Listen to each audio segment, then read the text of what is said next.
ചീനിക്കിഴങ്ങ് വെച്ചിട്ട് സിമ്പിളായിട്ടുള്ളൊരു ചെറിയ റെസിപ്പി, അതായത് ഒരു ഓട്ടടയാണ്. നമ്മൾ സാധാരണ കുറച്ച് അരിമാവ് അത് നിങ്ങളുടെ ആവശ്യത്തിന് എടുക്കുക. പിന്നെ നല്ല തിളപ്പിച്ച വെള്ളത്തിൽ ലേശം ഉപ്പിടണം. ചീനിക്കിഴങ്ങിന് ഞാൻ ഉപ്പിട്ടിട്ടുണ്ട് പുഴുങ്ങിയ സമയത്ത്.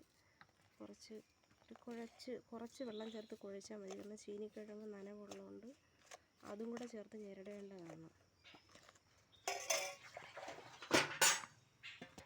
ഇത് പുഴുങ്ങി പൊടിച്ച ചീനിക്കിഴങ്ങ് ഇതിലോട്ടിട്ട് ഇളക്കാൻ വെക്കണം. അപ്പം കുറച്ച് എടുക്കണമുള്ളൂ, ഇടാം. നന്നായിട്ട് കുഴച്ച് ഉരുട്ടിയെടുത്തിട്ടുണ്ട്. നല്ല പരുവത്തിന് ഇത് വെച്ച് നമുക്ക് ഇലയിൽ വെച്ച് പരത്തെടുത്തിട്ടുണ്ട്. നല്ലൊരു കിളിപ്പച്ച കളർ പോലെ ചെറിയ മാറ്റമുണ്ട്, നല്ല ഇതായിട്ടുണ്ട്.